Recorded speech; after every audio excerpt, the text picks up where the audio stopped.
Султана Бейбарса I почитают как одного из самых выдающихся правителей Египта. На его судьбу выпало немало испытаний. Проделав путь от раба до блестящего полководца, Бейбарс успешно противостоял крестоносцам и остановил монгольское вторжение, получив за это в народе прозвище Абуль-Футух, то есть «Отец Побед».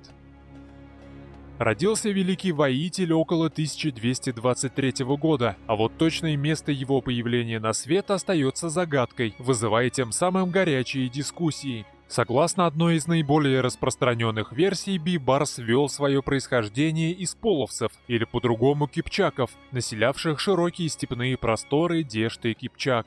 Кто-то из исследователей даже конкретизирует, выделяя примерную область рождения полководца между Волгой и Уралом. Другая часть историков придерживается мнения о том, что настоящей родиной Абуль-Футуха был Крым. В пользу этого варианта говорит неожиданное прибытие к местному городу Салхату обоза с дорогими подарками. Эти дары были отправлены самим Бейбарсом после того, как он стал султаном Египта. Предполагается, что таким образом правитель желал оказать дань памяти земле своих предков. Кстати говоря, на полученные средства жителями была построена мечеть, руины которой можно обнаружить в городе Старый Крым. И, наконец, третья версия связывает происхождение Отца Побед с центральноазиатскими татарами, вошедшими в состав народа кимаков.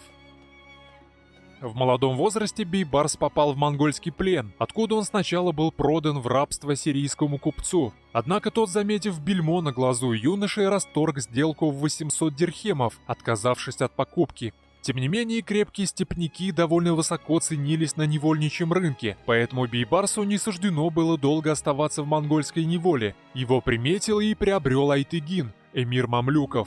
Мамлюками называлось особое военное сословие в средневековом Египте. Набор туда шел из мальчиков-рабов тюркского и кавказского происхождения. Их тренировочный лагерь располагался на острове Рода, посреди Нила. Сюда вместе с остальными и был доставлен Бейбарс. Молодой воин довольно быстро начал показывать свои способности и к 23 годам стал командиром одной из частей личной охраны султана Ас-Салиха II.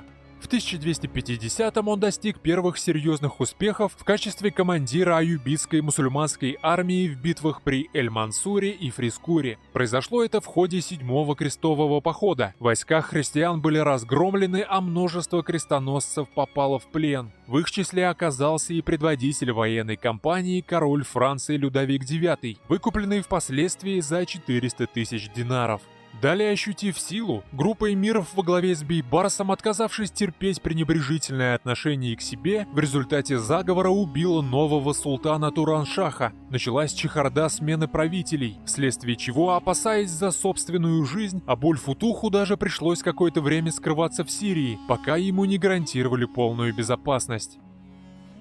Возвращение оказалось своевременным. Над Египтом нависла монгольская угроза. Армия Ильхана Хулагу вплотную приблизилась к границам Египта. И как знать, каким образом могло все обернуться, если бы в ход событий не вмешался случай? До Хулагу дошли вести о смерти великого хана Мунке. Предвидя обострение борьбы за верховную власть, ему с большей частью армии пришлось отступить к Ирану, оставив в Леванте лишь сравнительно немногочисленный корпус под командованием Кит-Буги. Узнав об этом, правивший в то время Египтом султан Кутуз казнил по инициативе Бейбарса монгольских послов, требовавших немедленной капитуляции. Неизбежность войны стала очевидной. В противостоянии на помощь мамлюкам неожиданно пришли христиане. Получив свободный проход по Иерусалимскому королевству, мусульмане также смогли пополнить запасы и отдохнуть близ Акры, являвшейся одним из главных центров крестоносцев. В итоге египетские и монгольские войска столкнулись 3 сентября 1260 года близ источника Айн-Джалут. Бейбар сложным отступлением завлек отряды Кит-Буги в засаду, где на них с 3 сторон напали мамлюки, нанеся противнику сокрушительное поражение. Кит-Буга попал в плен и был казнен, наступление монголов в Леванте было остановлено, а миф о непобедимости их армии развеян. Одержав такую яркую победу, Абуль-Футух рассчитывал получить под свое управление сирийский город Халеб, ныне именуемый Алеппо, но султан медлил с одобрением этого желания, опасаясь по всей видимости амбиций полководца, чем вызвал негодование Бейбарса. Войдя в сговор с другими эмирами на обратном пути в Египет, во время охоты он приблизился к Кутузу и попросил у него в дар захваченную в плен монгольскую девушку. Получив согласие, военачальник подошел, чтобы поцеловать руку султана. По этому условному знаку мамлюки бросились на Кутуза, а отец побед ударил его мечом в шею. Эмиры провозгласили Бейбарса султаном, и в конце 1260 года он торжественно вступил в Каир. Придя к власти, Бейбарс первым делом начал сбор союзников для дальнейшего противостояния монголам. Ему удалось наладить дипломатические контакты с Румским султанатом, грузинскими царствами, Византией и другими государствами. Однако самого ценного единомышленника он приобрел в лице хана Золотой Орды Берке, который, будучи не в лучших отношениях с Хулагу, сковывал его армию военными действиями на Кавказе. Кроме того, золотоордынцы через итальянских купцов поставляли в Египет крупные партии рабов, а также вдобавок ко всему они при укреплении своего улуса опирались главным образом на кипчаков, которые составляли ядро мамлюкских войск при Бейбарсе. Из этого следует, что языковая и культурная близость или даже кровное родство среди сторон могли сыграть значимую роль в установлении этого союза. Найдя влиятельных партнеров и укрепив свой авторитет в мусульманском мире, Абуль-Футух смог приступить к полномерному наступлению на христианские государства Ближнего Востока. Разорением окрестностей Антиохии в 1262-м Бейбарс положил начало ежегодным походам египетской армии в Левант. В последующие несколько лет войска султана захватили многие опорные пункты крестоносцев и разорили Киликийскую Армению. В мае 1268 года мамлюки взяли и саму Антиохию. Княжество было уничтожено, город разрушен, а его население либо вырезано, либо продано в рабство. Причем пленных отдавали почти даром.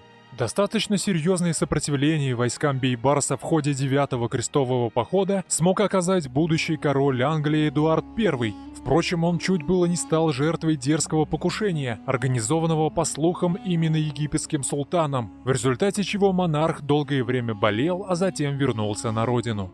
В начале 1270-х годов Бейбарс провел кампанию против ассасинов. Это формирование скрытных убийц долгие годы пугало многих правителей Ближнего Востока, но именно египетскому султану удалось окончательно уничтожить его систему тайных крепостей в горах Сирии. Считается, что некоторые ассасины, лишившись дома, даже поступили к Бейбарсу на службу. Одновременно с этим египетская армия Абуль-Футуха в ходе успешного похода за Ефрат нанесла удар по монгольскому и иранскому Ильханату, а в 1274-75 годах мамлюки совершили несколько победоносных экспедиций в сельджукские княжества Малой Азии, и это только небольшая часть завоеваний, совершенных султаном. Умер Бейбарс 1 июля 1277 года, после того, как ему удалось одержать победу в битве над монгольскими подразделениями при Эльбистане. По легенде, желая умертвить одного из эмиров, отец побед подал ему во время пира чашу с отравленным кумысом. Вот только хитрый противник, почувствовав опасность, незаметно переменил кубки, когда султан отвернулся. Бейбарс выпил отравленный напиток и скончался спустя 13 дней в ужасной агонии. Такой наполненной сражениями была жизнь грозного мамлюкского султана Бейбарса I. А на сегодня все. Подписывайтесь на канал, чтобы не пропускать новые ролики, и ставьте палец вверх этому видео. До скорого!